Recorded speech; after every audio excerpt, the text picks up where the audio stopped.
Hello, this is a guy who likes fanfiction and is too lazy to read, so here is from the corner of your eye in audio form. Check the description for the links to the author. Chapter 41, Aftermath, Reunion. Sasuke. The voice is familiar, but he can't quite place it, and Sasuke turns slightly. It's Kurane, who is probably one of the people he least expected to see. What? He coughs slightly, to clear his throat, and fully turns towards her. What are you doing here? She's not in the usual dress that he sees her in. Well, the few times he's seen her, it's not like they interact a lot, but in rumpled pants and a shirt, her chin and vest thrown on over top. Kakashi alerted us that you ran off. And sent her out as a search party? Wait, us, how many people are looking for him? His face colors, a little. It's embarrassing. But he guesses Kakashi-sensei can't search for him on his own, anymore, not now. Oh. Sasuke turns back towards the rock, unable and unwilling to articulate his thoughts. He doesn't want to share the dream, doesn't want to talk about it.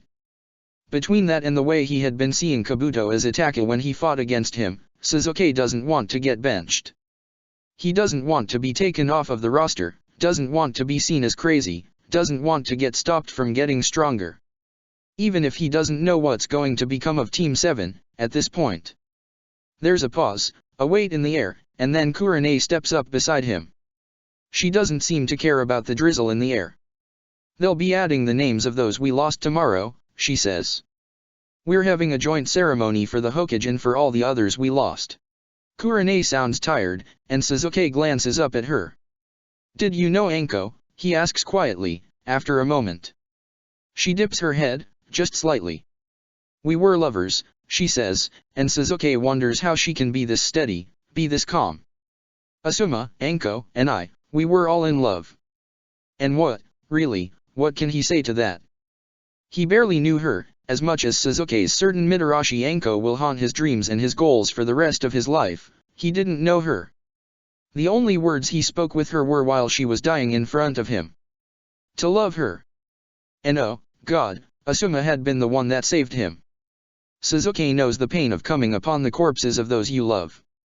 Of seeing them sprawled out before you in an unnatural death when they should be greeting you with a smile. It's not something he would wish upon anyone. I'm sorry, he says, very softly, but that's all he can really get out. He doesn't know how to articulate how well. It's his fault, isn't it? She came after him and she paid the price to save him, and she was struck down by someone she cared for, and why is it always like this? Sasuke's shaking, his hands trembling slightly, and he can't tell whether it's from fear or tension or just plain cold, because his hospital gown is starting to get soaked through from the drizzle and plastering itself to his skin, and Kurane sets a warm and gentle hand on his shoulder. He flinches, but she doesn't pull back. No one blames you, she says, and she says it very softly.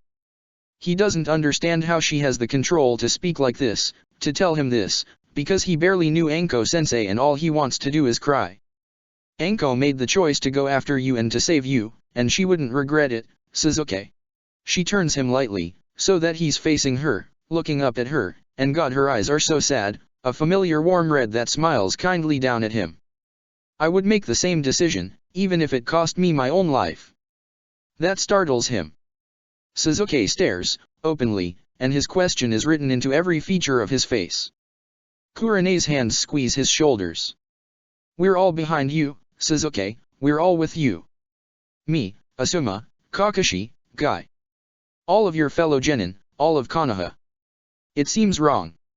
It seems wrong because when he had lost everyone, there had been no one and nothing there for him, not a drop of another person aside from the occasional Umbu that saved him from death when he went too far, so Sasuke doesn't think all of Konoha is behind him, but the others. Shikamaru, Choji, and Ino had tracked down Asuma. They are the reason that Asuma had been there to get him. Hinata and Karen had fought Kabuto to try to save him. They could have run, they could have left him behind, and yet they stayed and they fought for their lives. Team 8 had saved Sakura in the Forest of Death, had kept his secret, and he thinks from the way that the Hyuga and his teammate Shiranui had fought alongside Shikamaru and Choji, according to Sakura, at least, that they would stand beside him if he needed it. They have proven to him that they care, that they're willing to fight. Who is he to doubt that, to doubt their conviction? He can't say anything, can't voice the one thing that rises to his lips and hovers there, until another voice appears as someone gently touches down from a tree. "Sasuke," says Yamato-sensei, and he approaches the two of them. "I'm glad you're alright." It's Yamato-sensei that finally pulls it out of him. Yamato-sensei who makes him say it because Sasuke has already lost one, too, sensei to those that want him so badly, and Sasuke doesn't think he could bear it if he loses another. "I don't want anyone else to die for me," he says. Sasuke couldn't say this to his team. He couldn't. He couldn't say it to Sakura. He remembers the way she flung herself at Orochimaru, the way she screamed "I'll kill you," at the missing nin as if she had had any chance in the world. He couldn't say it to Karen, not when she had given her all to save him, not when he had seen the pain on her face when Kabuto bit her, when Itaka bit Izumi, whispers his mind, and he shuts that out. He couldn't say it to Kakashi-sensei, not when his teacher was benched, could no longer be their teacher, could no longer be a shinobi because he had decided to stop Orochimaru.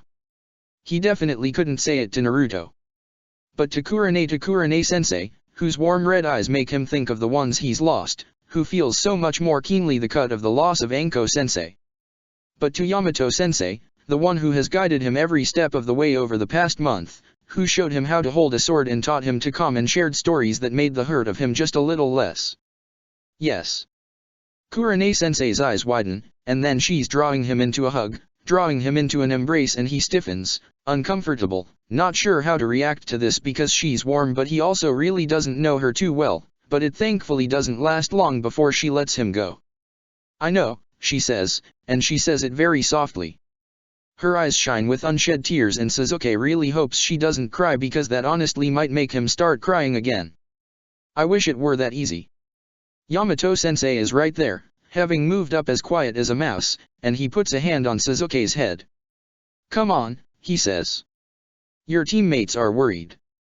They leave Kurane-sensei wiping her eyes. "Sasuke, if you ever want to talk about Anko, we can get tea, alright? I've got stories. Alright." And the boy turns down Yamato's offer of a piggyback ride to the hospital. Sure, he is barefoot, but "I'll walk," he says, and Yamato-sensei leaves it at that. Sasuke's sure they make an unusual sight, especially since his gown is now so wet it's basically translucent, but there's no one on the streets. It's raining and most likely like 3 in the morning, so Sasuke can't be surprised, but he's definitely relieved. He didn't want to have to deal with anyone. After a few moments of walking in silence, Sasuke speaks. "Kabuto took your sword," he says, and does it hurt to say his name, but Yamato-sensei looks surprised, and then softens. "That's your sword, Sasuke." He pauses. "Amends. Or, was. I'll get you another one." That's uncomfortable, warm but uncomfortable, and Sasuke shakes his head. "No." "Yes," says Yamato-sensei, and they're at a stalemate. Sasuke doesn't respond to that, because he doesn't want to get into pointless bickering like he does with Naruto, and Yamato-sensei has a distinctly pleased look on his face the entire walk back. Mednins fuss over him and get him changed and cleaned off the moment he steps foot in the hospital, which he's annoyed but relieved about, and he feels the tension in his shoulders immediately reappear the moment the scent of antiseptic hits his nose. He hates hospitals. Hates them so much. Yamato-sensei stays behind him as they make their way upstairs to where Sasuke's room had been, and he's caught off guard to hear a surprising amount of noise coming from behind the closed door. Not just the sounds of his teammates yelling and arguing and doing whatever it is they do when they're being idiots, but a lot more voices. Way too many. He sneaks a glance up at Yamato-sensei, but his teacher betrays nothing but a small smirk, and so Sasuke sighs and opens the door. All of Konoha is crammed into his room. Okay, not all of Konoha, but a lot of it. The second bed has disappeared, leaving only the one that Kakashi-sensei was in, and pillows and blankets are scattered all across the floor. Guy-sensei sits on Kakashi-sensei's bed, holding his hand and talking quietly with him. Hyuga-Neji, bandages on his eyes, leans back against the bed frame as he sits on the floor, arguing with a standing Ino, who inexplicably wears a full face of makeup despite being clad in a hospital gown and having a bandage on her cheek. Karen sits in a chair, looking about the same as she did before they went to sleep, speaking with Hinata, who is also in a hospital gown, bandages all the way down her leg. Shiranui, in a hospital gown, bandages down her side, is speaking with Shino, none worse for the wear, while sprawled out on 2 blankets, apparently discussing the merits of different weapons. Chuji, in a hospital gown, bandages on both of his arms, is laughing with Rock, who looks completely fine. Shikamaru looks absolutely exhausted but isn't in a hospital gown, rolling his eyes at some dumb joke Kiba is making, who also looks fine. And Sakura and Naruto have sprung up from their seats on the floor, smiling at him expectantly. "What?" he rasps, so horribly confused and very conflicted. Sakura grins. "Everyone was in the hospital already," she says, with a shrug. "People aren't allowed to go home yet, they're making sure there's no more enemy nin out there. So why not have a slumber party?" Naruto rocks back on his heels with a very pleased expression. Yeah. I made a bunch of clones and found everybody and now we're all here. The room is warm. It's cozy, it's homey, honestly, and while people do glance up to look at him when he enters, they merely give him affirming nods, small waves, or go right back to their conversation. Well, Karen and Hinata both distinctly, visibly relax, and he's going to have to talk to them later. He doesn't think he can have a nightmare in a room like this. Sasuke struggles for a moment, can't get out the words, but it doesn't seem to matter. Yamato-sensei gives him a gentle push from behind and the moment he takes those 2 extra steps into the room, they're both right there. Sakura half curls her hand into his left, and Naruto yanks on his right and all 3 of them go down with a cry into the blankets and pillows. They laugh, and it's a genuine laugh, and Sasuke smiles. Chapter 42, Aftermath, the next mission. Sasuke sleeps soundly. Well, it takes him a little bit to fall asleep, on account of all the noise in the room from everyone, but once he does pass out he's out. It's a little frightening, falling asleep in a room with all these people in it, any of whom could harm him while he's defenseless, but he trusts them.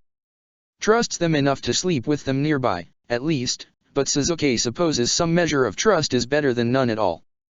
He doesn't like thinking about this. When he wakes, almost everyone is gone, the only ones that remain are Kakashi-sensei, who's reading his usual book in bed. Is he ever going to be able to leave his bed? And Naruto, Hinata, and Karen, who are all eating ramen. Sasuke sits up and stares, and Naruto catches the movement immediately and grins. "Sasuke, we saved you a bowl." The 3 of them are sitting together on the floor, each with a bowl of ramen. There's one steaming next to Naruto, which he immediately picks up to offer to Sasuke, and 2 more steaming next to Hinata, for who? Sasuke scoots his way off the blankets strewn on the floor, just in case, and takes the offered bowl. It's salty, but good, and he slurps down the noodles while Naruto chatters. "Everybody went home already. 'Cause it's all safe now, so we can leave whenever." Sakura wanted to make sure her parents were alright and stuff and everybody else went home so it's just us now. Kakashi-sensei is, well, confined to his bed. Sasuke can understand why Naruto and Karen would rather stay here than return to an empty apartment, but Hinata. She's finishing off the last of her noodles, setting the bowl next to her and picking up another one, when she happens to meet Sasuke's eyes and abruptly turns pink. The other genin fumbles, almost spilling the broth, and then ducks her head. "Sasuke," she says quietly. "I'm sorry." Sasuke draws an absolute blank. He glances at Naruto, hoping the other boy will have an answer, but Naruto looks just as lost as he is. Karen's gaze is on Hinata, so no help there, and Sasuke awkwardly clears his throat. "Why?" She looks at him, startled, and Dojutsu meets Dojutsu as he stares impatiently back. "Because," Hinata sets the bowl aside, apparently too overcome, and buries her face in her hands. "I was too weak, I couldn't." Oh, God, Sasuke doesn't even want to deal with this remotely. Nope. Not at all. He looks at Naruto and maybe he's ridiculously transparent, or maybe Naruto just knows him that well, or both, whatever, but the blonde takes over. "Hinata, you're not weak," he says, and she peeks at him from between her fingers, face a deep red. "I mean, he beat that crazy dash." He stops, face growing a little serious, and amends his words. "He killed Anko. So it's not like you're really weak or anything." Naruto shakes his head, resolute and bright, and Sasuke feels a knot in his chest he didn't even register slowly unwinding. Sometimes, we gotta fight people stronger, he says, and his hand splays over his stomach, fingertips snagging in his jacket. He does that a lot, Sasuke realizes, and he wonders if it's a self-comforting thing. We gotta deal with hard stuff sometimes, yeah no? And maybe we won't always do it good, but... He shrugs, and realizing every eye is on him, that even Kakashi has set his book aside, glances away with his cheeks darkening. To know where I was going with that, his hand rises, a finger dragging across his upper lip as he smiles sheepishly. Anyway, I don't think you're weak, Hinata. You're real strong. Kabuto was just even stronger, so we gotta get even better together so we beat him next time. The idea of next time, of facing and fighting Kabuto once more, sends a shiver of something down Sasuke's spine, thrill or fear, but he pushes that emotion away for the time being. What he said, says Sasuke, and that startles a laugh out of the two Uzumakis. He hides his small smile with another bite of noodles, and glances up at Hinata. She's staring at Naruto, wide-eyed, a flush to her cheeks, but she relaxes, slowly, and gives him a shy smile. Thank you, Naruto, she says, and Sasuke's heart pangs. Ah, no problem, yeah no. He rubs the back of his neck sheepishly, and with one more smile between the two, everyone resumes eating. It's quiet, but for the slurp of noodles, Naruto finishes first, then Karin, and Hinata is on her third bowl when Sasuke sets his aside. Kakashi-sensei, he says, catching the attention of the man, who lifts a brow from behind his book. Can I be dash? Sasuke doesn't get to finish his sentence. The door bangs open, and everyone except Kakashi and Karin jump. Hinata's bowl of ramen nearly spills, and it's only Sasuke's quick reflexes, darting one hand out to steady it, that stop the other genin from getting covered in broth. There's a man standing in the doorway that Sasuke doesn't recognize. He's tall, burly, and older, long white hair and red clan markings. Tattoos that trail from his eyes to his chin. The strange forehead protector that he wears doesn't denote any village that Sasuke knows of, instead simply reading oil, and he's already tensing up, ready for battle. Pervy Sage! Naruto yells, leaping to his feet, and Sasuke freezes and then relaxes.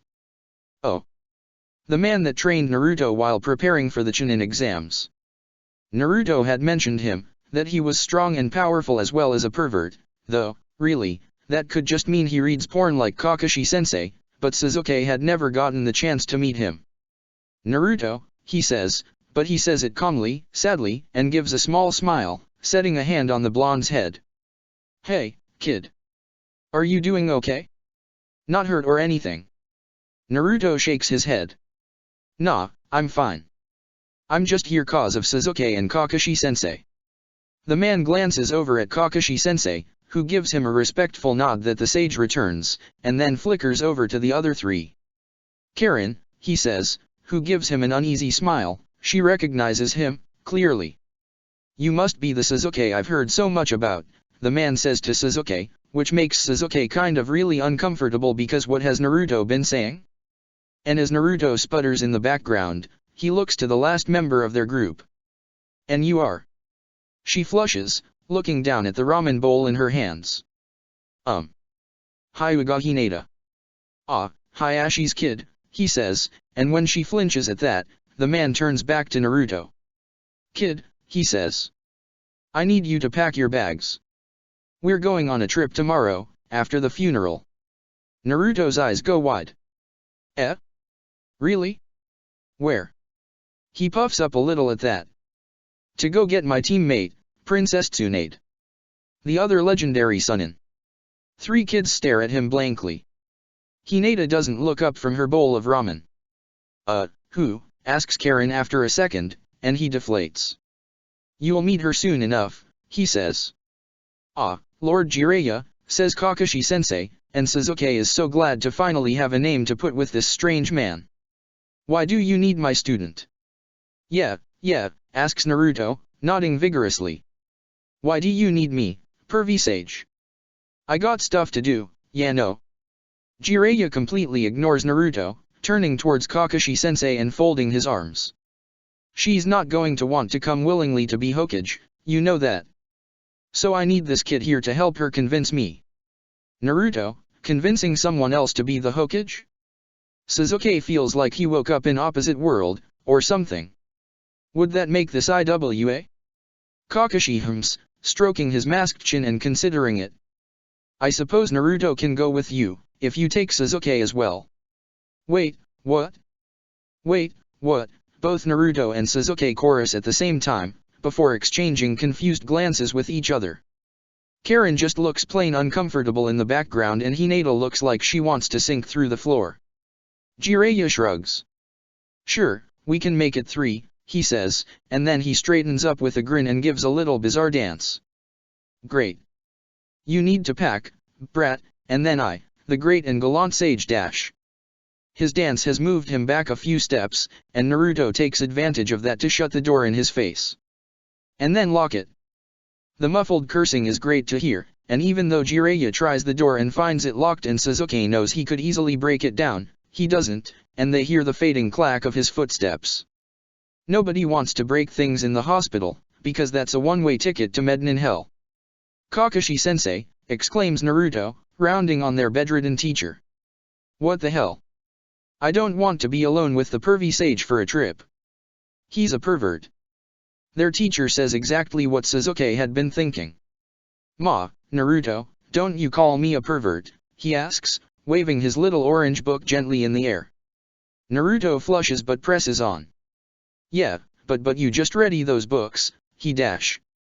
He called me flat-chested, Karen says, very softly, and Kakashi-sensei's smile wipes away immediately. He said what? Kakashi-sensei says, and it's dangerous.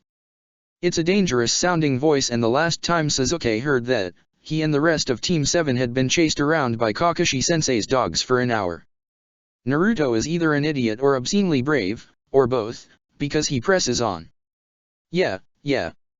And he kept perving over me in my sexy jutsu and wanted me to stay in it so he could see cause he's gross and he kept peeping on these women in the baths and dash. The book in Kakashi-sensei's hand lights on fire. They all jolt, a little bit, staring at it, and it crumbles into ash in his hand. Well, he says, and his voice is so tightly leashed that Sasuke has no idea what to make of it. I guess I need to find a new book series to read. Sasuke can't make heads nor tails of any of that, except to agree that Jiraiya is a serious pervert, and the other 3 stare at Kakashi-sensei just as wide-eyed. Naruto looks downright stunned. Yeah, Kakashi-sensei, you don't gotta, the pervy sage is a really good teacher and stuff. He's not all bad. Their teacher leans forward. If you don't want to go on a trip with him to get the next Hokage, he says. You don't have to. I know Jiraiya wants you to, Naruto, but you don't have to. Sasuke, I wanted you to go because with Kabuto on the loose and me, he doesn't finish it, and shakes his head. You might not be able to leave the village safely for a while. Jiraiya is powerful enough that you should be in no danger.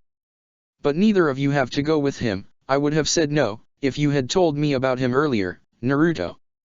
That's the power and might not get out of Konoha for a while, cinches it for Sasuke, really. Maybe this Jiraiya is a huge pervert, which it sounds like he is, but it's not like they're gonna be around girls anyway, so as long as Naruto doesn't do his sexy jutsu they should be okay. I'll go, Sasuke says.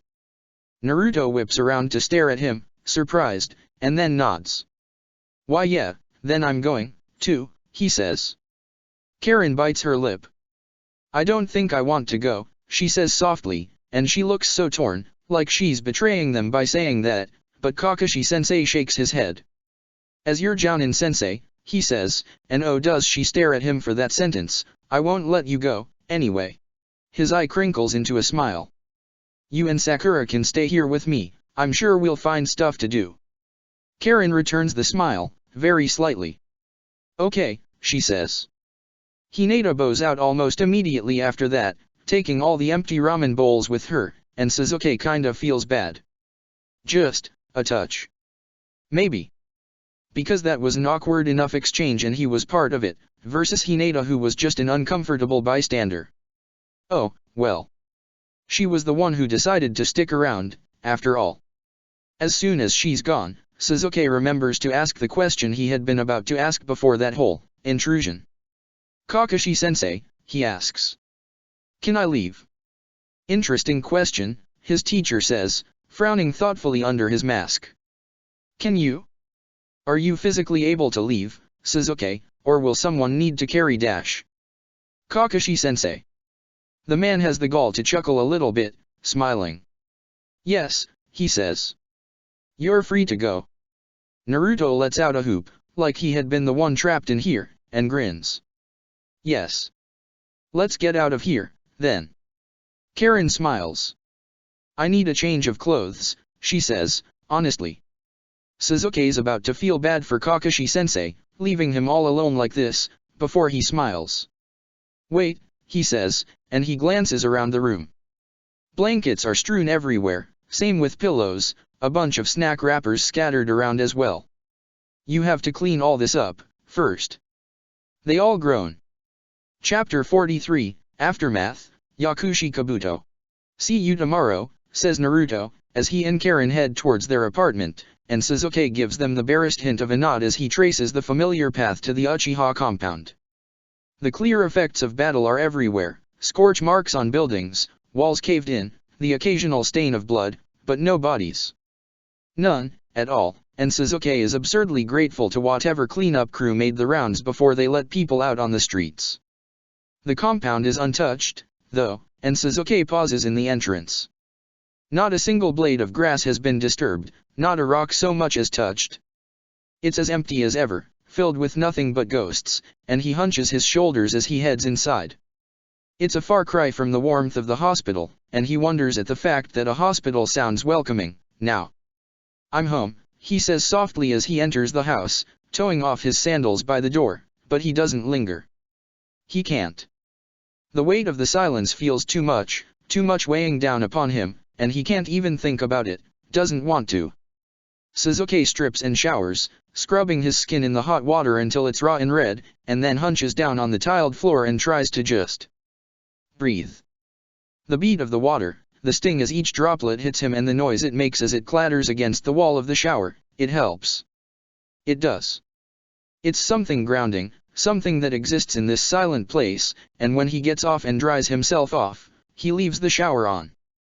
It's a good background noise for when he realizes he cannot wear his usual clothes, that he had been planning on doing laundry when he was done with exams but now he doesn't have the mental ability or time to do that.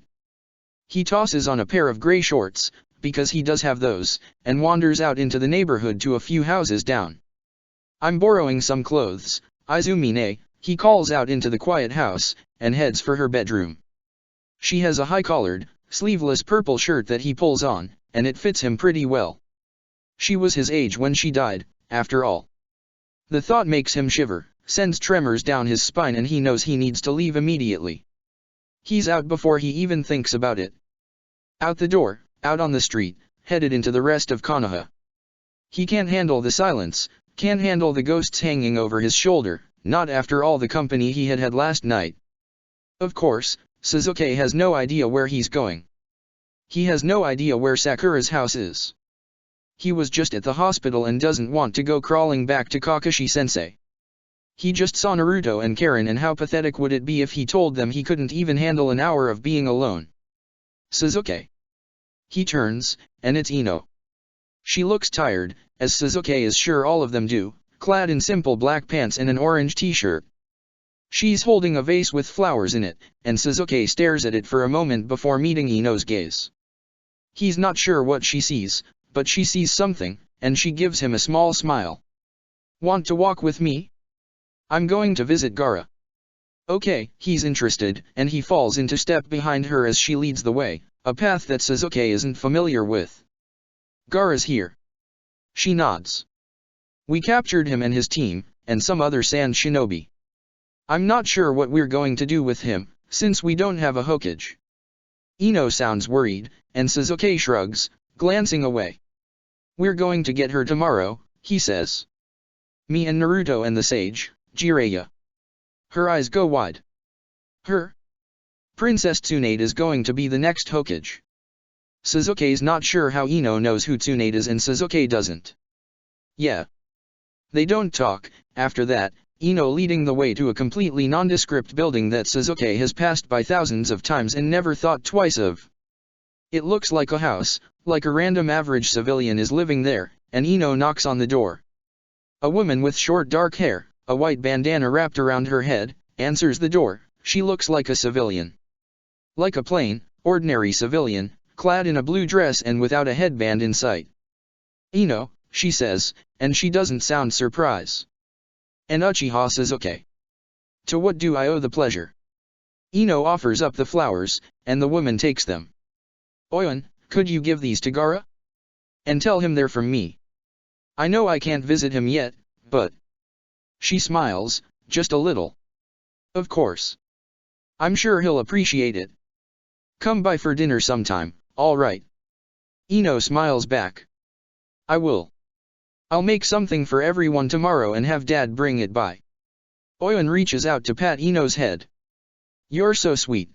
She gives Sasuke a respectful nod, and then shuts the door, leaving the two genin alone. You go to TNI a lot, he asks, and Ino shrugs, turning around. He follows her. Yeah. I mean, my dad's one of the people in charge of it. Huh. That explains how Ino had known who Tsunade was, especially if she was by a lot. It means that there's a lot Ino could know that Sasuke doesn't, and that thought is. Ino glances at him, sidelong, and turns a little pink. You know, Sasuke, oh, God. He doesn't want to deal with flirting. I never actually had a crush on you. Sasuke actually stops dead in the middle of the street and stares at her. You what? Her face darkens even further, and she stops as well, half covering her face with her hand. God, this is so embarrassing. It was just about, you know, being Sakura's rival and stuff. She thought I had a crush, and so I faked it. Sasuke has absolutely no idea what to say to this. You're a very good actor, he ends up saying, which sounds stupid but is also true, and she gives an embarrassed laugh. Yeah, thanks. Ino coughs twice. So. Now that you know I don't actually like you like that, do you want to come over to my house for dinner? He stares at her. She glances away, awkward. It's just gonna be me tonight, and... I dunno. I'd like it if we could be friends. Friends. It sounds like a strange thing. It's not like Sasuke has any real connections outside of his team, and so taking that leap is so different. Strange. But, he remembers how Sakura had reached out without even thinking, and Team 10 had been so willing to go to bat for him that they had been the reason Asuma-sensei even found Sasuke in the first place. Alright, he says. Ino puts him to work as soon as they get to her house, so Sasuke guesses she really wasn't kidding about the whole not having a crush on him thing.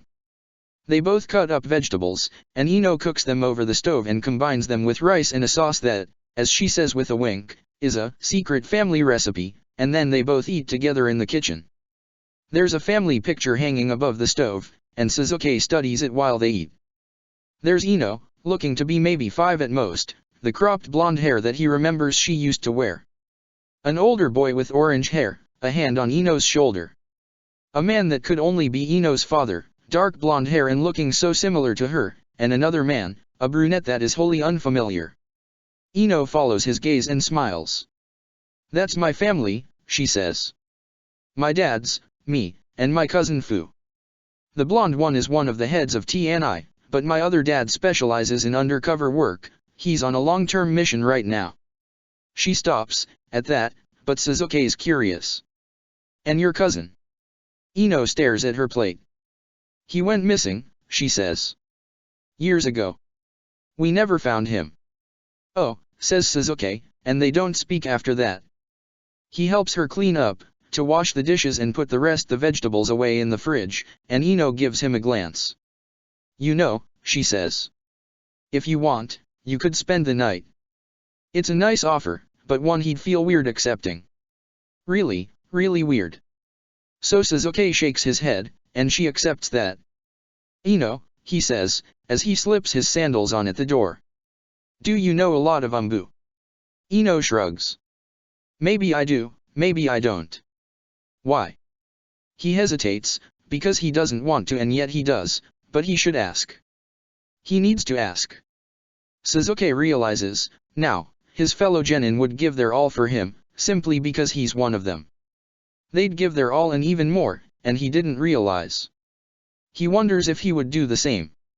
I'm leaving tomorrow, he says, finally. When I come back, do you think you could get Kabuto's file for me? Ino's eyes go wide. That's illegal, Sasuke. What you're asking me to do is illegal, you know that, right? Sasuke meets her eyes. I know, he says. She stares at him, meets his gaze for a long moment, and he wonders if this was too much of a risk, but she shakes her head. I'll do my best, she says. He nods, and opens the door, and she reaches out and touches his arm. Sasuke. He glances back, and she smiles. I know it's late, but happy birthday. Huh. She's right. That was a thing that happened, about a week ago. Thank you, Sasuke says softly, and then he goes. He feels more at peace now. He's not sure why. Maybe he just needed to interact with someone, needed to have a conversation with someone and breathe. Maybe he needed the reminder, again, he seems to need this reminder a lot, that there are others, outside of his team, who are willing to support him. Maybe he had simply been hangry, and now that he had eaten he was feeling better. It could be any or all of those. Sasuke traces the familiar path back to the compound, and the ghosts don't feel as heavy, now. Everything feels a little lighter, and a small smile curves at his mouth as he steps inside. I'm home, he says, and his voice echoes into the silence, but that's okay. He goes to the fridge, pulling out a tomato so he can wash it and eat just a little bit more food before he passes out, when he realizes. It's quiet. That's the norm, that's how it always is. It's always quiet here, but something about that is off. Something seems strange. Something's abnormal. Sasuke drops the tomato and bolts to the bathroom. The shower's off. He stands in the doorway to the room, trembling slightly. He left it on, he knows he did, and now it's off. Someone was here. Someone turned it off.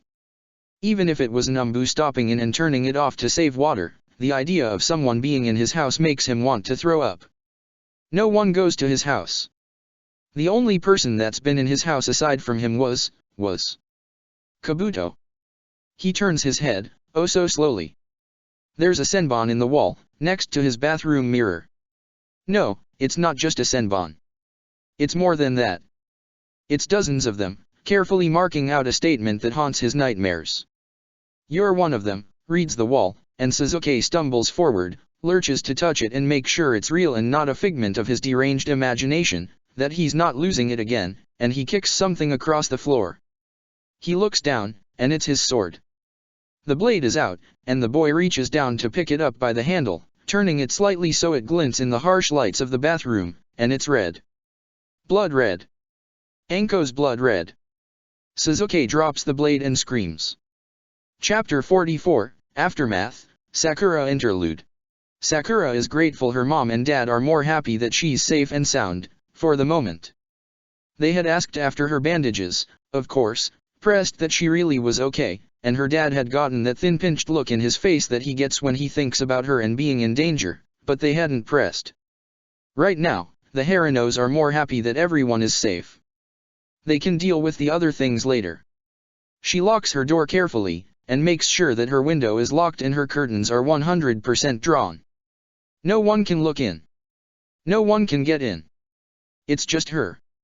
Sakura strips down to her underwear, takes off even her bandages, and stares at herself in the mirror. She has a scar like a bolt of lightning. It flows from one hand to her hips, wrapping around her waist, and when she scrubs off her concealer, even flows up the right side of her chest to climb her neck and cheek, stopping right below her eye. It's kind of pretty, a little bit, or would be if it were a tattoo and not a scar, but that's not quite what concerns her. Her arms are an absolute mess of scar tissue. Sakura's skin is thick, coarse, rough in a way that even Ino's precious lotion won't fix no matter how many times she applies it again and again, and it's so keenly visible it makes her feel so horrific she doesn't even have words. It's ugly. It's terrible. It feels so horrible and you might never regain your dexterity in your hands, says the nurse, eyes so sympathetic and so soft. It will be far more difficult for you to hold weapons from now on. And your chakra, you'll have to come back in a few days so we can properly test. The pills you took and your lack of chakra right now are interfering, but you may have messed up your chakra control. It was the one single thing that Sakura had going for her. The one single fucking thing. She was useless in every single thing else, but she had literally pinpoint perfect chakra control, and if the nurse was right, if she's right and Sakura screwed up her own biggest selling point, screwed up the one thing that she could actually do. There's a knock on her window. Sakura jerks in surprise, and fumbles, yanking her robe out of her closet to throw it on and then fumbling around in the very bottom for a too small pair of gloves she uses on the rare occasions it gets too cold here. She hasn't used them in years, and they're old and kind of smelly and definitely too small, but they cover up her hands. She thinks for one more moment, and pulls on some high socks to cover the bottoms of her legs, an insistent tapping on her window her background noise, before she pulls back her curtain. Naruto is hanging on her window. She stares, because what, and he waves frantically with one hand, like he doesn't already have her attention. Sakura! He yells, slightly muffled through the glass. You gotta get to the hospital. Kabuto was at Sasuke's place. Every ounce of blood drains from her face. What? Is Sasuke okay? What happened? Naruto shakes his head. I dunno, he came by while Sasuke was gone and he's fine, but we gotta have a team meeting right now. She nods. I'll get dressed and be right there. His face flushes darker, likely just realizes that she's in her robe, and his eyes flicker away. You right. See you then. He poofs out of existence, a clone. Makes sense. She throws on long pants and a long-sleeve shirt, making sure to wrap up her hands with bandages as well as her feet, tosses on her sandals and bolts out the door. Kakashi-sensei needs me, bye mom, bye dad, she yells, and she's gone before they can say anything. It's almost dinner time, her family tends to eat pretty late, and Sakura is definitely hungry, but that's not something to focus on, not now. Not when Sasuke's in trouble and needs her. She doesn't even bother to go through the front door, running up the side of the building so she can knock on the window that she knows is Kakashi-sensei's. Her chakra control is fine in her feet, at least, and that's something to bolster her, or maybe it's just because she's running on dregs right now. Sakura knocks on the window twice and Naruto lets her in, looking a mix of relieved and worried. She climbs in with a hey, and surveys the situation. Kakashi-sensei is still in bed, is he going to be stuck there forever? A frightening thought, and Karin and Sasuke both have chairs. He's got her hand in a death grip, and they both look rattled. Shaken. Terrified. In Sasuke's other hand, he clutches a sword, and none of this adds up to a story to Sakura. She turns to Kakashi-sensei. What happened? He tells her. Bile climbs up in the back of her throat, but she just barely manages to hold it in. Sasuke coming home to that message. What does it mean, she asks. Naruto frowns. You're one of them. Kabuto said it, Sasuke rasps. Everyone turns to look at him, but he's staring straight ahead, staring at the wall, Karin's hand in his own. Similar. Anko said Konoha didn't experiment on children, and he said they did, and he said, I am one of them, Kakashi-sensei goes pale under his mask. Sasuke, he says, and he says it very cautiously. You haven't been. He shakes his head, just slightly. No. So I don't understand. Their teacher nods slowly. Everyone, huddle in. Sakura and Naruto exchange surprised glances, but dutifully approach his bed. Karin pulls Sasuke to his feet, and he sways and drops the sword with a clatter, but lets himself be pulled over. He manages to meet Kakashi-sensei's gaze, even though he looks almost completely out of it, and their teacher sighs. There are factions here that I can't explain, he says. Not because I don't want to, but we don't have the time. We don't have the security. But you cannot trust everyone in Konoha. They're still. All four of them, because what? You can trust your fellow rookies and their teachers, he tells them. As well as Guy and his team. You can trust Jiraiya, Yamato, and Iruka-sensei, but don't trust anyone else. If I or someone else sends a different person to speak with you that you should be able to trust, he frowns, just a little. Do you remember what I told you, on the day you became my team? Something that you should keep in mind always. Yes, all four of them answer, even Karen, and Sakura does remember Naruto eagerly informing her of that at one point because, you're part of Team 7, now. Kakashi-sensei relaxes, just a little. They'll tell you it. Only trust someone if they say it, only then. Use it as a password if you are not sure it's not someone else in disguise. I'll pass it along among everyone else you can trust. Naruto looks frightened. Sakura is sure that she does, and Sasuke and Karen haven't stopped looking frightened this entire time. Kakashi-sensei, he says, so softly, uncertainly. Is this about? He doesn't finish his words, but Kakashi-sensei seems to understand. No, Naruto. His gaze softens, and he looks at all of them. You're my students, he says. Remember what I told you, in Wave? I don't let my comrades die. Sasuke, Karen, Naruto, Sakura. You're all my cute little genin, and I won't let anything happen to you. Sakura thinks of the way her hands don't hold things right, now, thinks of the faraway look in Sasuke's eyes and the blood on his sword, the way Karen's now wearing gloves and Naruto's quiet question, and knows that Kakashi-sensei is only human. Kakashi-sensei asks Naruto to linger, and the three of them head out into the hallway, where Yamato-sensei is. He's holding 2 packs in his hands, and he offers one to Sasuke. I hope you don't mind, he says, but I packed your bags for you. We're leaving in just a few minutes. We, asks Sasuke, as he manages to let go of Karen's hand to take the bag, his other once more wrapped firmly around the sword. Yamato-sensei nods. Yes. I'm going with you. Wait, Sakura frowns, confused. Where are you going? She asks. Sasuke doesn't seem inclined to answer, instead pulling on his pack, and so Karen turns to Sakura. Naruto and Sasuke are going with Yamato-sensei and Jiraiya to get the next Hokage, she says. Why can't she come?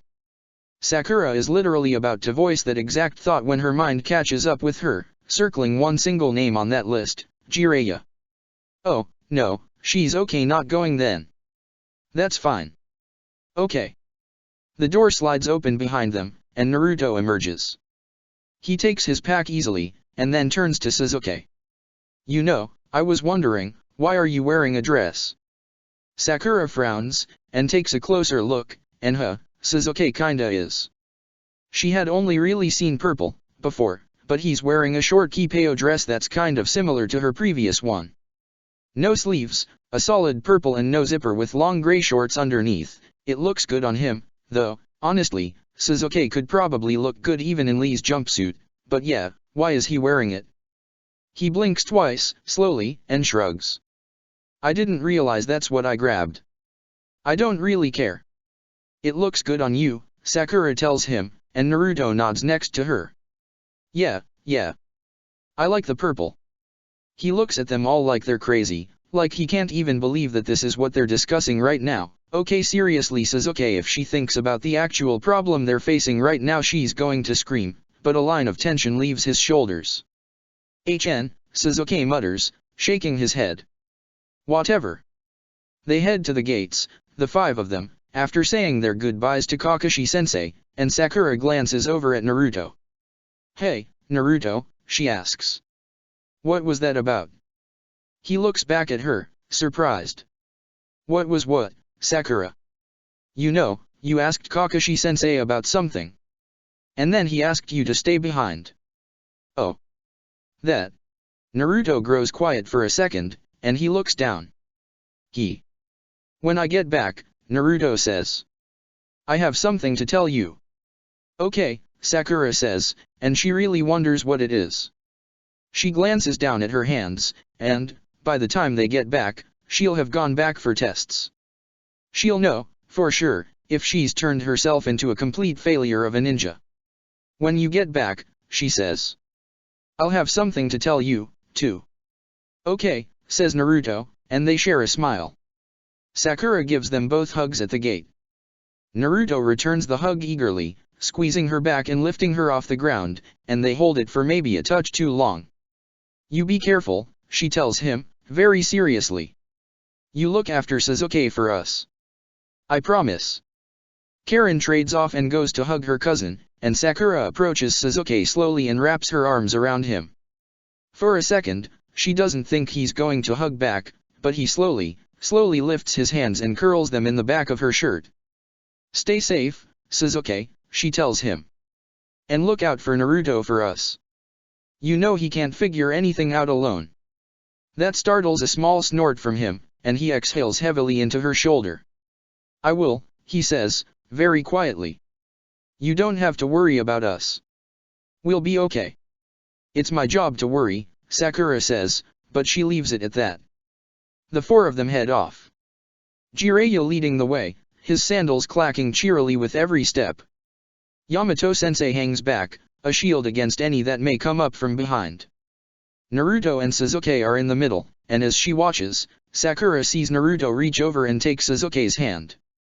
He doesn't pull away, and after a moment, Sakura mimics the action and takes Karin's gloved hand in her own. They stand there, the two girls left behind, watching the four disappear into the orange of a sunset, and then Sakura lets out a ragged exhale. Come on, Karin, she says, and turns to the other girl with a smile. Want to have dinner at my house? Chapter 45, Search for Tsunade, Bonding. Naruto reaches out to take Sasuke's hand, giving it a squeeze, and Sasuke's okay with that. He had been holding Karin's hand, earlier, and Naruto slots right into play where hers had been, warm and steady and something to focus on, to try to stem the tide of panic that threatens to overwhelm him. Sasuke glances down at their conjoined hands, and almost makes an attempt to say something, almost gets words out, but Naruto speaks before he has to. Hey, pervy sage, he yells cheerfully, as if the last time he hadn't seen the man he didn't immediately turn around and begin listing all of his bad traits. Why do you want me to go on your trip with you, huh? Why do you choose me? That's a really good question, actually. Sasuke can understand why Kakashi-sensei would send him along, but why did Jiraiya pick Naruto?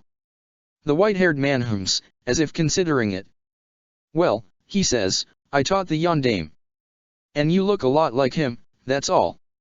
Naruto's smile has frozen on his face, and in fact, slowly slips away, and Sasuke nudges him slightly.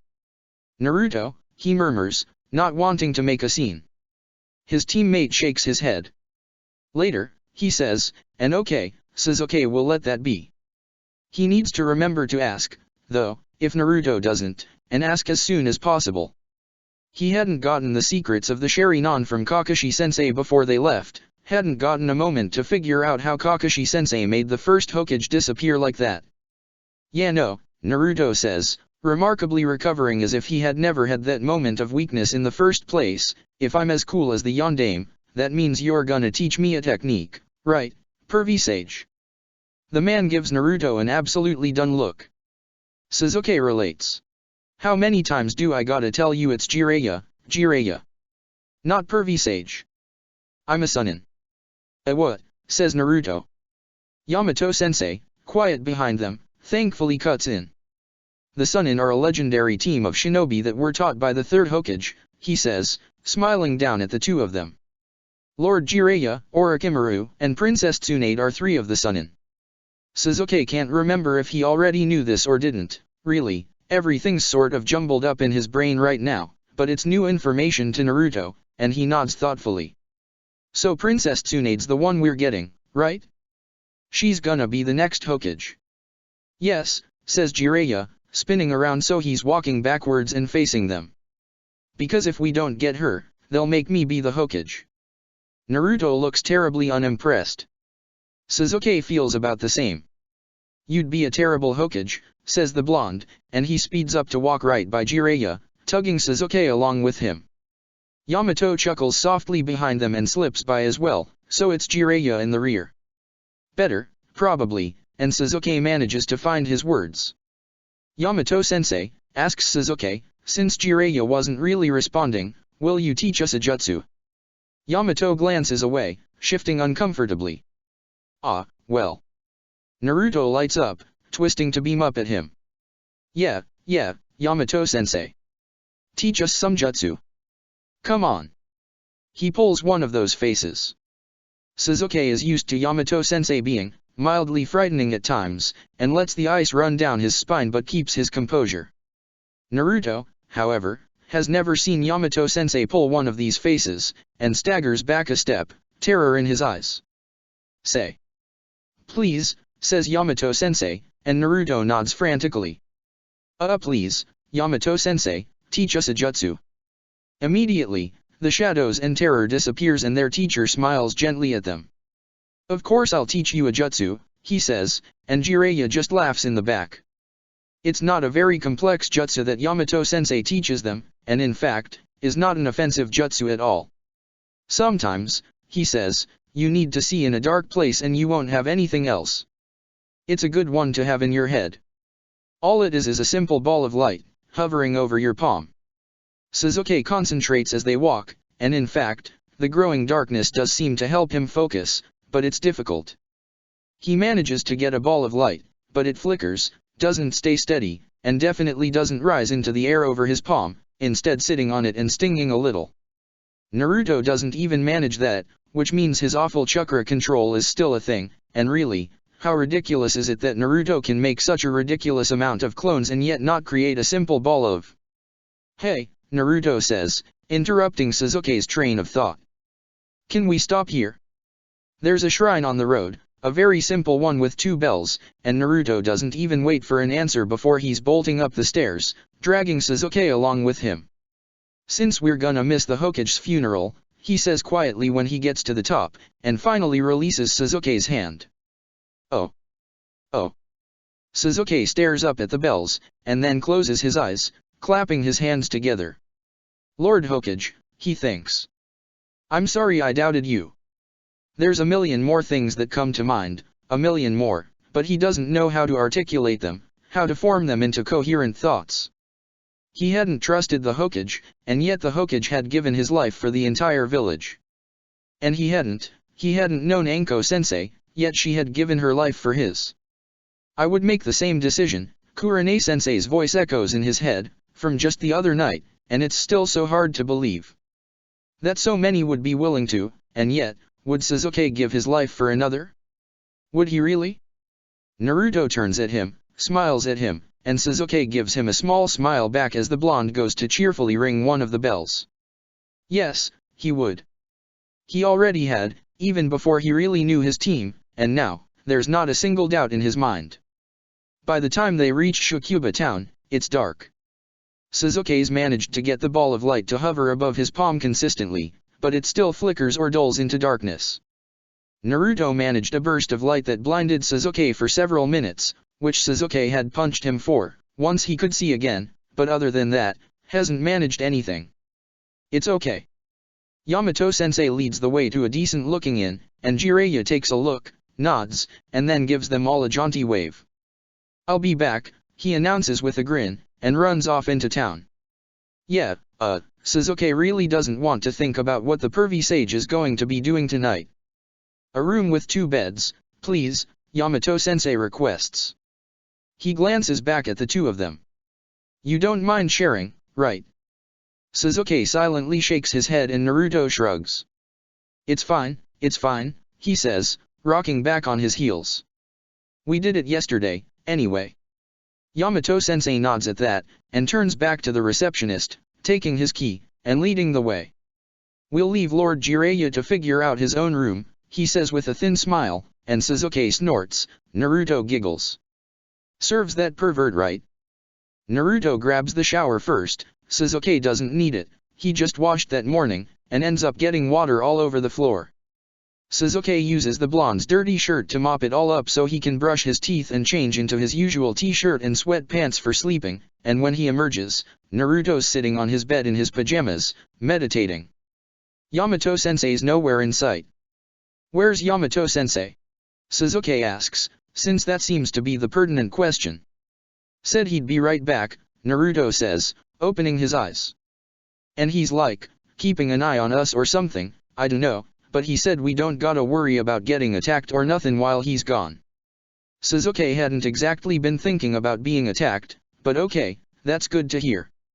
He sits on the bed next to Naruto, since they're sharing and everything, and focuses on the other so he doesn't have to think about the storm in the back of his mind. What was wrong, earlier, he asks, because he made sure he wouldn't forget. Naruto looks away, focuses down on his lap. Today, before we left, Kakashi-sensei talked to me, yeah? Sasuke nods. It was just a few hours ago. He remembers. He wanted to talk to me about two things. He doesn't really know what to do, what to say, so he leans in and sort of gently bumps Naruto's shoulder with his own. The blonde looks up, startled, and then smiles just a bit before glancing back down to his lap. My parents.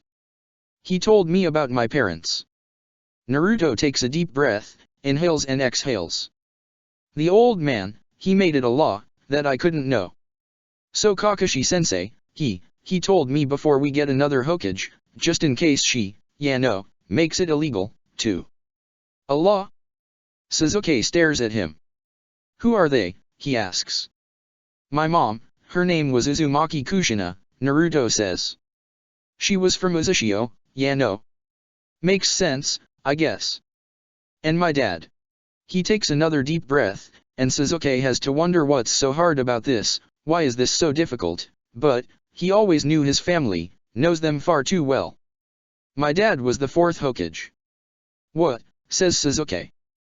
That startles a little laugh out of Naruto, and he curls his hand in his hair, his other hand curling in his shirt, right over his stomach. Yeah. He was Kakashi-sensei's teacher, too, did ya know that? Kakashi-sensei was taught by my dad. And my mom, he hesitates, here, hunches in on himself. She had a demon in her, like how Gaara does. Sasuke isn't stupid. Sasuke is in fact, extremely intelligent. Naruto's mom had a demon in her. Naruto lives alone, doesn't know anything about his family, or didn't, until now, and most of the adults in the village aren't pleasant to him.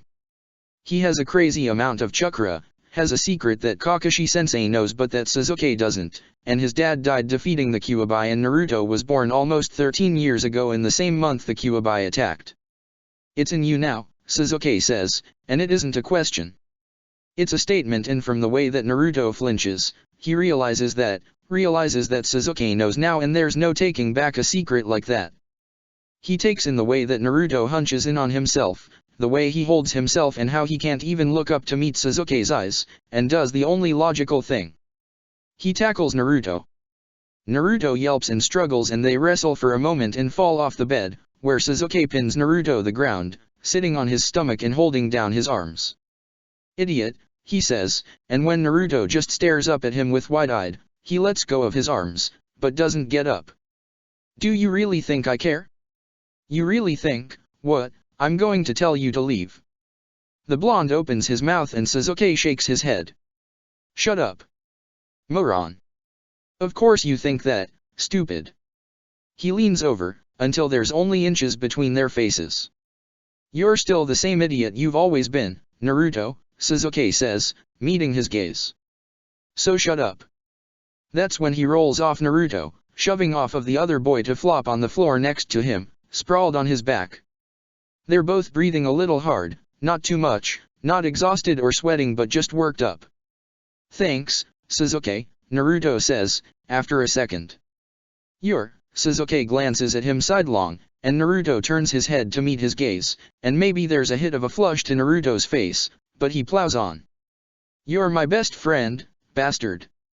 He looks away, a blush rising in his face even as Naruto tangles their hands together again. Same, dead last. Check the description for the links to the author.